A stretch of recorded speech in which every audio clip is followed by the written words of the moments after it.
Et nous avons le plaisir aujourd'hui de recevoir Hélène Zilberet. Hélène, bonjour. Bonjour. À la faveur de la sortie plutôt exceptionnelle, un ouvrage exceptionnel, il s'agit de l'autobiographie d'un très grand cinéaste, peut-être un des plus grands cinéastes américains, Samuel Fuller. Cette autobiographie est intitulée Un troisième visage. C'est édité chez Alia. Des centaines de pages qu'il a écrites à quel moment, Hélène? À la fin de sa vie. À la fin de sa vie, après avoir été victime d'un AVC, il pouvait plus vraiment écrire, plus très bien s'exprimer, mais il a dépassé toutes ses difficultés physiques et il s'est rendu compte qu'il lui restait une dernière histoire à raconter et qui n'était pas négligeable, et qui était celle de sa vie. Alors justement, on va essayer de retracer le parcours de ce personnage absolument fantastique. Un destin exceptionnel. Il est né aux États-Unis, Mm. côte Est, d'une famille juive. En fait, son vrai Oui, nom même, c'est Samuel Rabinovitch. oui. Quels étaient ses parents? Quel genre de famille juive? C'était pas forcément très observante, je crois. Non, pas du tout, parce que d'après ce qu'il raconte, son père était plutôt quelqu'un tourné vers l'orthodoxie, mais sa mère pas du tout. Pas spécialement du fait de convictions religieuses, mais c'était des gens qui, eux, venaient d'émigrer aux États-Unis et qui avaient une volonté d'intégration à tout prix. Et ils voulaient que leurs enfants soient complètement intégrés dans la société Et américaine. lui a débuté sa carrière en tant que journaliste Ouais, d'ailleurs. ouais. Il travaillait pour qui et pourquoi? C'était sur des meurtres, ce genre de choses. Oui, il a commencé le jour de ses 17 ans. Il a fait d'autres travaux dans le cadre du journalisme avant. Il a commencé même à 7 ans en vendant des journaux à la criée. Donc, il s'est passionné pour les faits, ce qu'il appelle toujours les faits, très, très tôt. Et le jour même de ses 17 ans, il a commencé comme journaliste spécialisé dans les crimes. Ouais. Alors il a touché quand sa première caméra? Qu'est-ce qui l'a amené Pendant la guerre. pendant la guerre? Pendant la guerre. Mais il était destiné à ça? En fait, Quel était son rôle justement pendant la guerre? Parce qu'il en a connu d'ailleurs plusieurs des guerres. Enfin, il était sur plusieurs fronts, si j'ose dire. il était principalement sur le front européen pendant la Seconde Guerre mondiale. En fait, il a commencé à s'intéresser à l'image quand il était journaliste. Notamment quand il a suivi des réunions du Ku Klux Klan et qu'il a écrit un article décrivant la réunion du Ku Klux Klan, notamment une scène qui l'avait beaucoup traumatisé, où il y avait une femme, à l'évidence une femme, malgré le déguisement qui va avec ce genre de réunion, et qui, en pleine réunion, avec des croix enflammées et des discours haineux qui allaient avec, a donné le sein à son enfant au milieu de tout ça. Et donc il a décrit c'est une chose complètement improbable pour lui dans son article, et son rédacteur en chef lui a dit on passera pas l'article. Et il a dit mais pourquoi, etc. Et il lui a expliqué que à l'écrit personne n'y croirait et qu'une bonne photo valait tous les mots.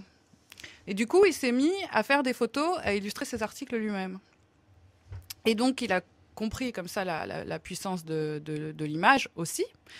Et pendant qu'il était sur le front européen, donc en soldat de base, d'infanterie, il a toujours refusé d'être promu, d'être changé de contingent, etc. Il avait écrit un premier roman avant de quitter le sol américain. Ce roman a non seulement reçu un prix, mais il a été acheté pour être adapté au cinéma. Ça lui a procuré de l'argent. Il a dit à sa mère, garde l'argent, t'en as plus besoin que moi, là où je suis, j'en ai pas besoin.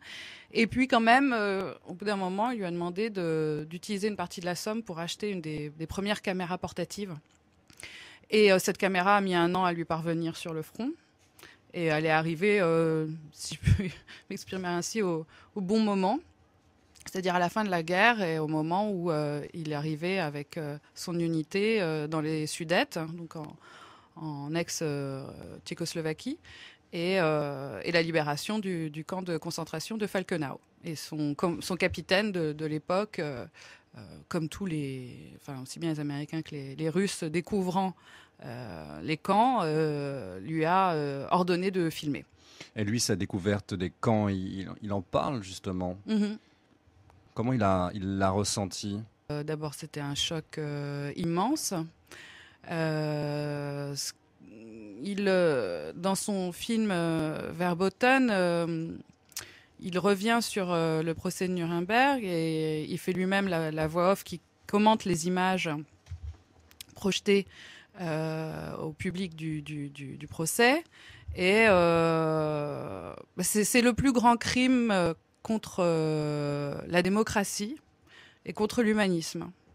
Et ce sont les deux grands credos de sa vie. Donc, pour lui, c'est évidemment un choc épouvantable. Et, Le film qu'il a fait, les images qu'il a tournées dans ce camp de concentration n'ont pas été diffusées tout de suite. Non, parce qu'il n'appartenait pas au contingent de cinéma qui était dirigé par George Stevens. C'était des images d'ordre privé. Et il les a gardées sous clé pendant longtemps. Il les avait jamais montrées. C'était dans son garage à Los Angeles. Et puis, il était en France quand Jean-Marie Le Pen a dit que la Shoah était un détail de l'histoire et a banalisé l'histoire avec un grand H. Et il s'est dit, ça, c'est pas possible. Et à ce moment-là, il a décidé de montrer ces images, notamment à un réalisateur qui s'appelle Emile Weiss. Combien de temps après? 30 ans. 30 ans après. 30 ans après, ouais. Plus de 30 ans après. Finalement, dans ses écrits, il y a très peu de sentimentalisme. Il écrit les choses de façon assez clinique quand même. Hein. Direct, je dirais. Peut-être pas clinique, parce que pour moi, clinique, il y a quelque chose de très froid. Percutante, comme il dirait. Des carnets de guerre. C'est un peu des carnets de guerre. Hein. Enfin, pour toute sa vie, vous voulez dire je crois qu'il ne faut pas oublier qu'on est dans une réalité parallèle quand on est simple troufion sur le théâtre des opérations et il le dit toujours, le sentimentalisme n'a absolument pas sa place. Et quand il voyait des films réalisés par Hollywood sur la guerre où on voyait des soldats qui tombaient à genoux en faisant une prière, en pleurant et en suppliant le ciel, pour lui c'était complètement dingue. Ça n'avait aucun sens parce que ça n'existait pas dans la réalité. Parce que c'est l'un des, peut-être même le cinéaste qui a le mieux filmé la guerre, en plus en sachant de quoi il parlait. Il faut rappeler qu'il a participé au débarquement d'Afrique du Nord, de Sicile et de Normandie. Oui, puis pas n'importe quelle plage de Normandie, la pire, Omaha. Omaha Beach. Donc oui, c'est plus la campagne en Allemagne, etc. Donc oui, là où c'était le pire, il y était. Mais ce qui est intéressant dans ces films de guerre, personnellement, je trouve, c'est le point de vue. C'est-à-dire, c'est pas du tout le point de vue des grands généraux qui vont se pencher sur une carte et réfléchir à l'avancée des troupes, etc. C'est le point de vue du soldat simplex. Mais l'environnement lui plaît pas trop à Hollywood. C'est pas vraiment son truc. Non, c'est pas son truc. C'est pas son truc. Il déteste aller dans les fêtes, les grandes réunions un peu glamour, etc. Lui, ce qu'il aime, c'est être dans son bureau avec sa machine à écrire, ses cigares et sa vodka, quoi. J'en ai pas trouvé de traces dans le livre, mais on rappelle quand même son nom, Samuel Rabinovitch, Samuel Fuller. Il a filmé la libération des camps. Est-ce qu'il s'est exprimé, je ne sais pas, lors d'interviews ou est-ce qu'il avait un avis sur la création de l'État d'Israël, sur ce pays ou ce genre de choses? Il a tourné en Israël. Il a tourné Au-delà de la gloire, qui était le film qui lui tenait le plus à cœur, puisque c'est son histoire, sa guerre, sa Seconde Guerre mondiale. Et les circonstances ont fait qu'il a quand même reconstitué Omaha Beach en Israël. C'est extraordinaire, ça. C'est quand même extraordinaire que la reconstitution du camp de Falkenau s'est fait aussi dans un camp militaire en Israël avec une yeshiva juste de l'autre côté de la rue et des élèves de la yeshiva qui ont joué le rôle de soldats nazis quand même. Donc c'est pas allé sans difficulté, mais donc il a rencontré Elie Wiesel pendant le tournage à Tel Aviv. Par quel film peut-on commencer quand on est un néophyte pour découvrir l'œuvre de Fuller? Alors, il y a plusieurs aspects dans sa cinématographie. Alors, peut-être le plus complet, je dirais, c'est Au-delà de la gloire, qui est ressorti dans une version un peu plus complète que lors de sa sortie à l'époque en DVD. Et puis, moi, il y a un film auquel je suis très, très attachée parce que Samuel Fuller était je dirais pas un féministe, mais en tout cas enfin, parce que c'est un peu, le terme féministe est vraiment particulier, mais en tout cas, c'était quelqu'un qui avait une admiration énorme pour les femmes et qui ne les a jamais considérées comme des accessoires de décoration.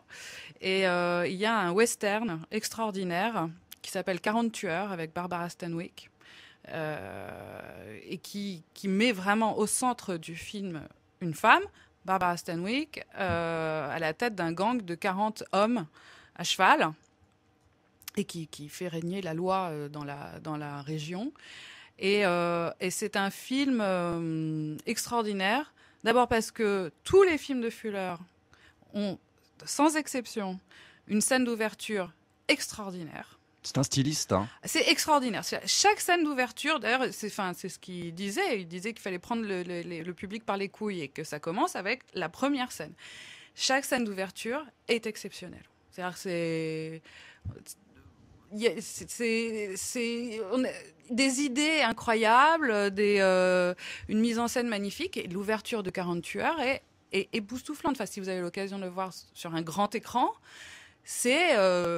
on peut sentir la trouille du caméraman qui voit arriver 41 chevaux sur lui au grand galop, etc., dans les grandes plaines de l'Ouest américain. Et c'est exceptionnel. Et donc, voilà, 40 tueurs, c'est d'abord esthétiquement, c'est un film exceptionnel. Et puis, par la place donnée au personnage féminin, qui est personnage principal, très clairement. Voilà, pour conclure, parce que c'est de la radio bien sûr, mais moi j'ai l'ouvrage entre les mains. Déjà, c'est un superbe objet. Ouais. C'est un Alia très joli livre. Ça s'appelle Un troisième visage. C'est signé Samuel Fuller, mais c'est traduit par vous, Hélène Zilberet. Merci à vous, d'être venu chez nous à Radio J. Et bien sûr, on encourage nos auditeurs à acheter et surtout à lire cet ouvrage et découvrir les films de Samuel Fuller. À bientôt. Au revoir. Au revoir.